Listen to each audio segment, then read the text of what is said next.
This week, we've got amazing facts about Ohio, another Rubik's Cube floating in the sky, and a bunch of other stuff that makes absolutely no sense. So let's get you up to speed. The Burning Springs update is Fallout 76's biggest free expansion since launch, arriving in early December this year. Its timing coincidences with the launch of Season 2 of the Fallout series. PTS testing already kicked off this week. Naturally, we tried it and got stuck in the story after Step 2, so ready to ship. The update expands the map into southeastern Ohio, introducing the game's first desert biome, an arid, war-torn wasteland filled with dust storms, sinkholes, and new points of interest like Highway Town, home to the ghoul from the series. And guess what? The sarcastic fella will play a role too. This snarky, irradiated NPC will pose as a quest giver for bounty hunts, ranging from solo contracts to the large-scale public events headhunts. New story quests deepen Ohio's lore in the Fallout series. I mean, did you know that Ohio is the birthplace of Richard James, who invented the Slinky toy in 1945? Fascinating. But back on the topic. The update also brings new enemies, including Deathclaws, gear, weapons, and wildlife. It launches alongside Season 23, Blood and Rust, with fresh camp items, pets, and Ohio-themed cosmetics. Probably Slinkies. Bethesda is calling this its biggest update ever. If this holds true, we will see. But we are already wondering if it's going to be 16 times the details. Or 16 times the bugs? Outward 2 got a release window and is now officially on the way. But 9 Dot Studios isn't looking to reinvent the wheel. Instead, they are doubling down on what made the first game stand out. Harsh, grounded survival in a world that doesn't care if you make it or not. Spoiler, we didn't make it in the first part. Not far at least. Set 50 years after the original, the sequel drops us back into Ori with no fast travel, no quest markers, and plenty of ways to die that don't even involve combat. Hunger, weather, infections, it's less about power fantasy and more about planning, adapting, and surviving. The world spans 4 large regions, each about 2 square kilometers, with seasonal changes that actually affect gameplay. Combat has been overhauled too, and that's a good thing, trust us. Exploration is still at the heart of it all, rewarding preparation and punishing carelessness. Co-op makes a return, again limited to just 2 players with the possibility of local split-screen co-op. Like in the first game, this is a deliberate choice to maintain that sense of vulnerability and danger. Outward 2 will release at the end of summer 2026 on PC and consoles. So apparently the world is ending again, but don't worry, this time it's not zombies or killer robots. It's a giant alien Rubik's Cube floating in the sky. Wait, didn't we just recently talk about this? Rubik's Cube, MMO shooter, co-op squad teams. Oh, this one also includes PvP. Okay, got it.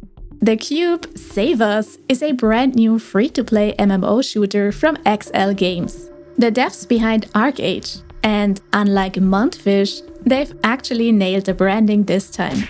Well, a bit better at least. But what is the story behind the Cube this time? In the near future, humanity nuked itself into a wasteland. But then, the Cube showed up. Now, survivors willingly walk into it to get some precious resources to rebuild society. Inside the Cube, there are 27 distinct biomes filled with mutants, ruins, pyramids, and more. The gameplay centers around the classic extraction shooter playstyle: scavenging, crafting, fighting, and the looming threat of 62 other players who would love to ambush your extraction. The team sizes aren't official yet, but with a match limit of 63 players, it's likely that there will be 21 teams of 3 players. And if you're curious how this will all play out, you won't have to wait much longer. as there will be a demo available during the upcoming Steam Next Fest in 2 weeks. We love to poke fun at how many Warhammer games are released every year, month, and even week. But did you know that most of these 50+ games are actually part of their own series? And even crazier, it has been over 8 years since the last Warhammer 40k Dawn of War came out, and yet here we are. Dawn of War 4 has not only switched the number in the title, but also the developer from Relic to King Art, the guys behind Iron Harvest and Zoo 2.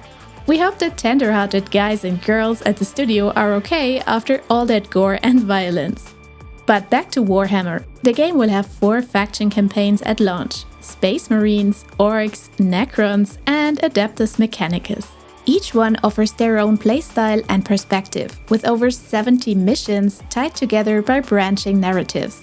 Co-op is another focus, letting you run through these campaigns with a friend. Competitive multiplayer will support 1v1, 2v2, and 3v3 battles, with over 110 different units and buildings. Visually, the game will run on an updated engine with gritty detail and lots of cinematics, aiming to capture the spectacle without losing performance in large fights when it launches for PC in 2026. Soulmask is preparing for its biggest release yet with the Shifting Sands update, launching alongside the game's full 1.0 release later this year. The survival sandbox from Campfire Studio has been in early access for over a year and has been really well received. It offers a unique Soulmask system that lets you swap bodies and manage a living, breathing tribe. Now, the Shifting Sands DLC swaps the jungle for harsh desert biomes, with brutal heat, sandstorms, and tougher survival demands like thirst and heatstroke. And if you're tired of using your mask to impersonate Greg just because he excels at woodchopping, why not try one of the new God masks to channel deities like Horus, Anubis, Amon-Ra, and Sobek. They each offer dramatic new powers, ranging from flight and summoning to raw melee strength. On the multiplayer side, everything is built for co-op and large group play. Tribes can now take to the skies together, coordinate God mask combos, or even turn the new pyramid dungeons into raid-sized challenges. Server support still caps at 50 to 70 players, but optimizations in 1.0 will improve performance by a lot. The expansion launches at the end of this year as paid DLC, with the base game getting its official release at the same time.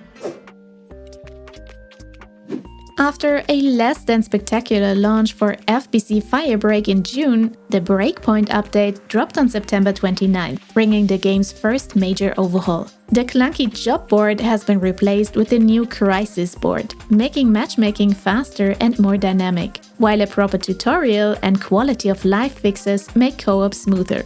A new Outbreak mission adds mold-infested challenges in the research sector, because nothing says overhaul like a thick layer of mold. The update also brings new weapons, enemy types like the Mold Walker, turrets, and airborne Hiss elites.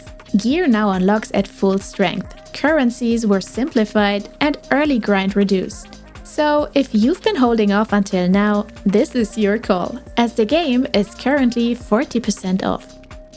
It's autumn now, which means, of course, mushroom season. Naturally, Warframe introduces their next update that brings Noko, the 60-second frame with a fungal theme. Players can also explore the Deep Mines, a new cavern zone under Venus, packed with fungal growth and corpus foes. So happy mushroom picking! And don't forget to have them checked by an official inspector before eating.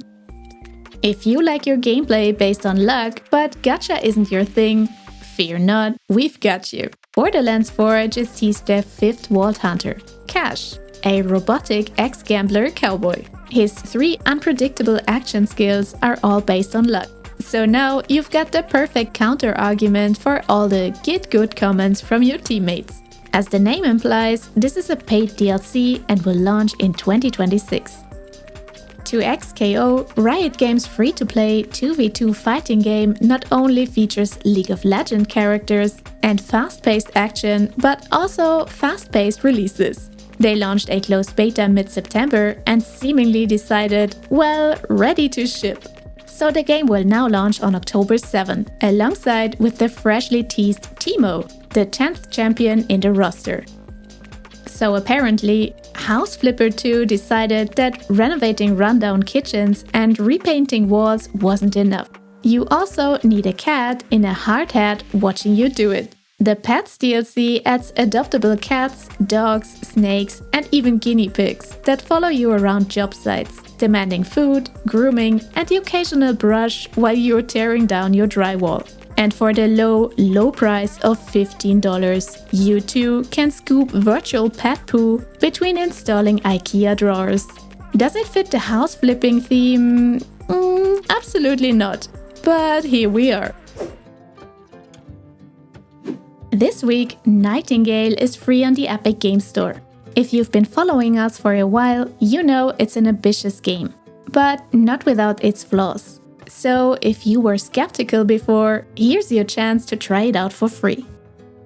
Over on Steam, Sand is currently running an open playtest. Just request access and you're good to jump in and join the fun. But that's all for this week.